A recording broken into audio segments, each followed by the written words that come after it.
really, really shit. So I would have to include that final taint that I experienced in my review. Love the taint. But you love the my taint. problem, like, I didn't even play the DLC. Yeah, I just heard it was bad. I did. So that would be a part of it for me. I would have to mention that. But what if you didn't? What if you did a review like 2 weeks after we got it and they didn't even have that patch? Yeah, but I didn't. And my last taste of this game that I actually played No, but I'm was saying bad. if you did, would you have gone back and amended it? I guess no, because it's impossible these days. Like they're constantly changing things later with launch. Like Fallout is a different game now with survival mode completely. Like It's true. I would give it a way better score with that, but I'd almost just do a separate review for survival mode. Yeah. Boom. Anyway, we just fucking we get suck lost. this week. We've just been talking about like how do we do this in our thing. Maybe it's alright. I don't know. I think people kind of care. It's fun. We have fun. How would you guys review games if you did it? Would you include the multiplayer in your review? Tweet at us, _PS podcast. You've got to. You just No, it's okay. My argument is that for me, it's the core of the. What is the core of the game, right? So Call of Duty, of course, you include the multiplayer. Yeah, because that is part of the core of Call of Duty. I would say that's more important than the single player game. Exactly, but so it has to be taken into account. But the single player's there. But the single player's there, and no. but the single player is also, in my mind, is also like the game. But in my mind, you can't just pretend like it's not there, though. Just because you don't like it, that's not... It's not that I'm pretending it's not there, but I'm reviewing it for its single player. I will not be. That is and out of the question. Well, I just don't feel... I feel it's disingenuous to take marks off it because a multiplayer thing is shitty. If I'm going to do it, I need to give 2 review scores, and one's for multiplayer and one's for single player. I will cite the example of Lucy O'Brien of IGN. She actually changed the score to be better because of the multiplayer. So she reviewed it as a single player work in progress, went back and played the multiplayer, and then changed her review because it is a big part of it. But we're our own business. That's their model. That's fine. But I'm just saying, like, if I'm going to do it, I feel like I'm going to highly recommend it to someone who wants a good single player experience. Yep. But I just don't feel... I feel like it's not true to myself to bring that score down because the multiplayer wasn't performing like it should. Yeah. And then that's the same thing with The Division. Like, say they patch this in 2 weeks. I think you're focusing too much on the connection issues. That's not really like what I would talk about. Like, I would talk about what the multiplayer is, the game modes, and how fun it is. Not so much... But it wasn't fun because I was getting pretty constant, severe connection issues. And that's been better. Like, I've been playing it for the last few days. But it goes the same thing with, like, The Division. If they patch it and it made it worse later on, but you wouldn't go back and fix your score, you know?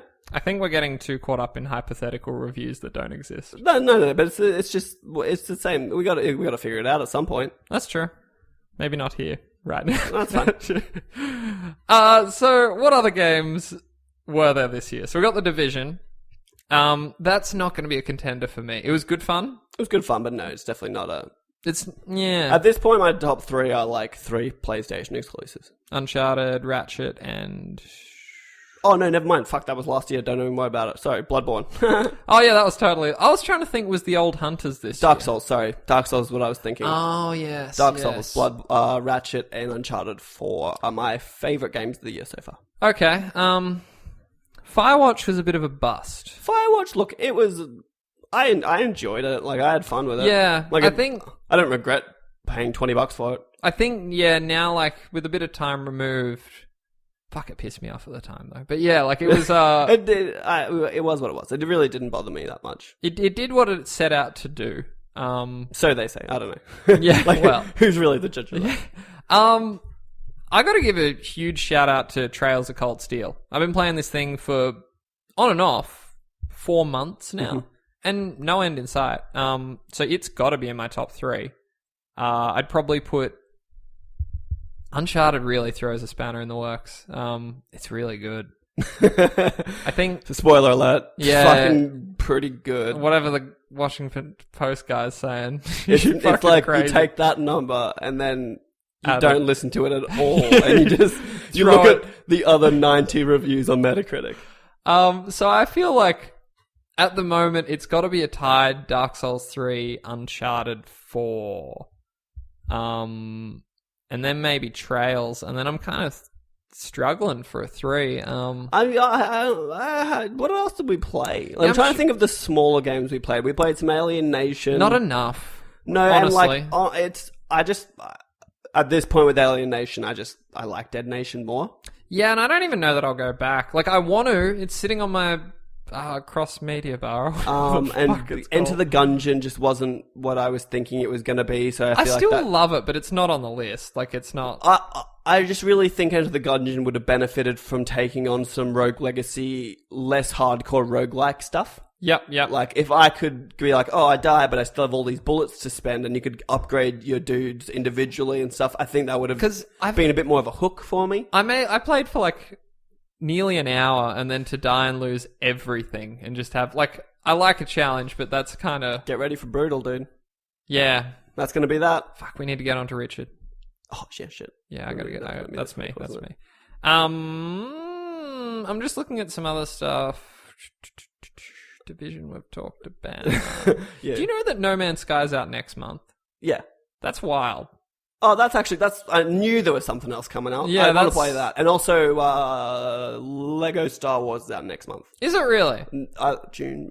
Is it weird that I'm almost more excited for that? No, see, look, I don't expect that I'm going to spend 100 hours with No Man's Sky. No, I'll check it out. I think I'm going to buy No Man's Sky. I'm going to play it, I don't know, like 20 hours, 30 hours. I'll probably just keep it. It just is one of those games that I think if you keep it and you have someone at your house that hasn't really played games or anything and you're like, hey, look what I can do. Yeah. I think that is a game where you can just fucking blow people's mind holes. It's so funny, though, because even I had a staff meeting last night, and one of the younger guys there, who was like, have you heard about this No Man's Sky? Like, 'cause he knows I play games and stuff.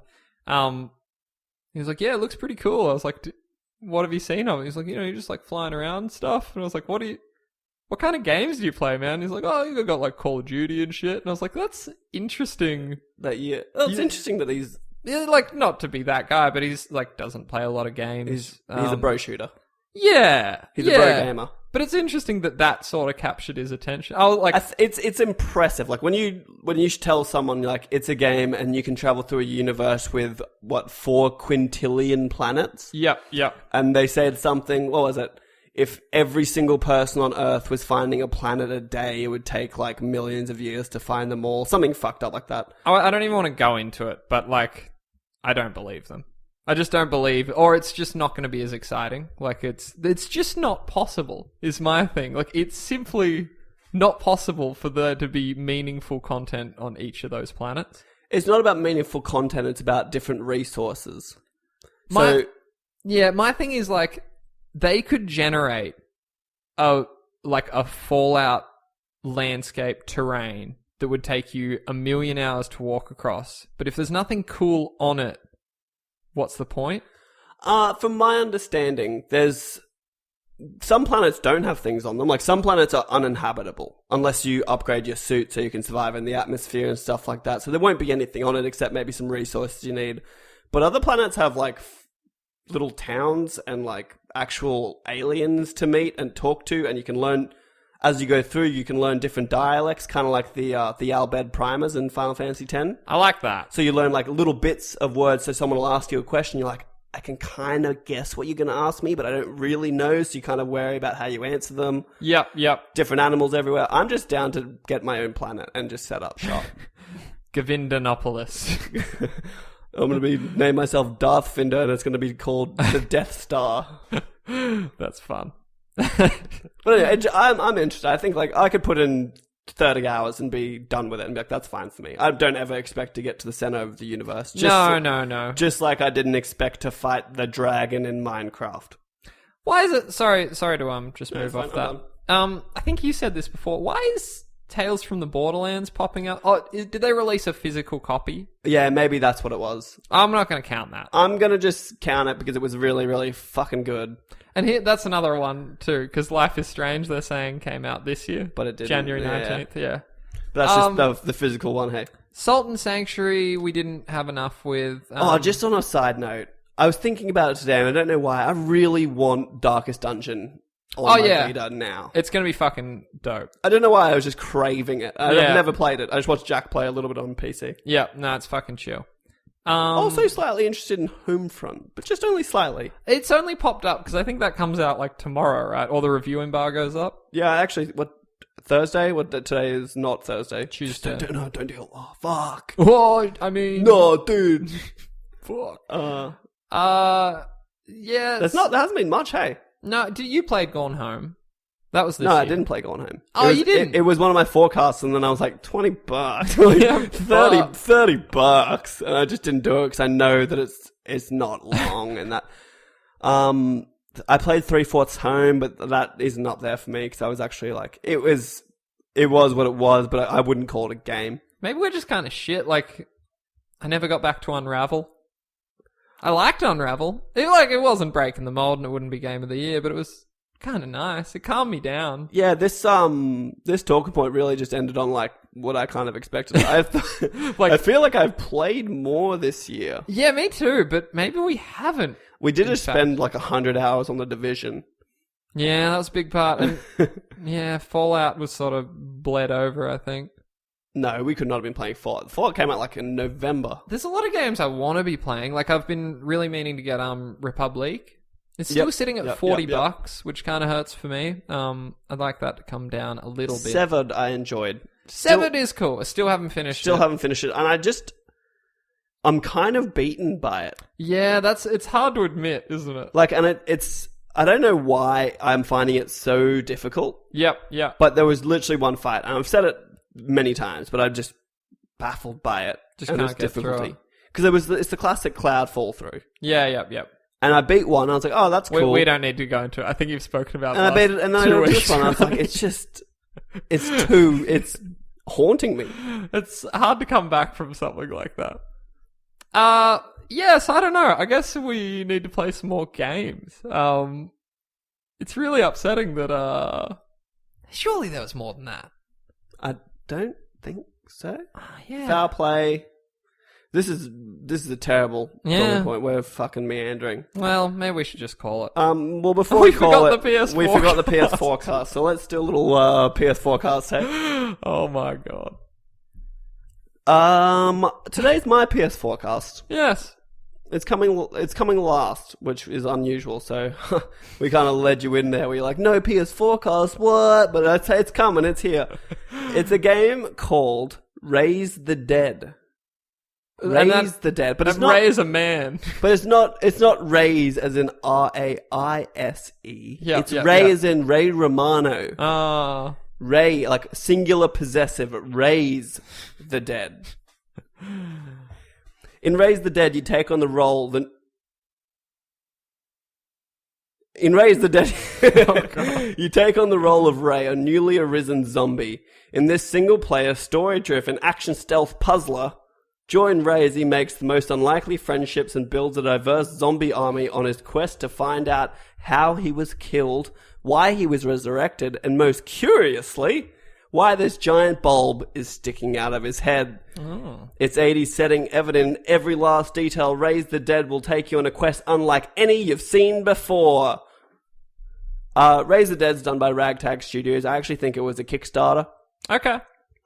And it seems to be this kind of like isometric-y, side-scrolly, similar to Costume Quest kind of point of view.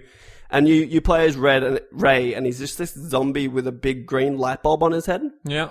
And it seems like you can walk around, you infect people with your zombiness, and they become zombies also. And then you can kind of control them to get through areas and fights. And it kind of looks pretty cool. It's, I liked it. It is confirmed for Vita. PS4, nice. PlayStation Vita, PC, Mac, and Linux. The release date is TBD. And it just kind of looks. The art style's nice. The music's really cool. It's kind of like this 80s glam. Yeah, the pop. music was cool. So watch the trailer, listen to the music. I actually really enjoyed the music. And apparently it's pretty story driven. So it's all about you just trying to find out how you died. That's fair enough. I'd want to know. Wouldn't you want to know? Ragtag Studio consists of 3 industry veterans that have worked in the industry for 13 years each on titles such as Stubbs the Zombie, Halo Wars, and Thief 3. Okay. There you go. I liked Halo Wars. No, you were a Halo Wars trader. It was a nice little... There's not enough console strategy games. No, that's true.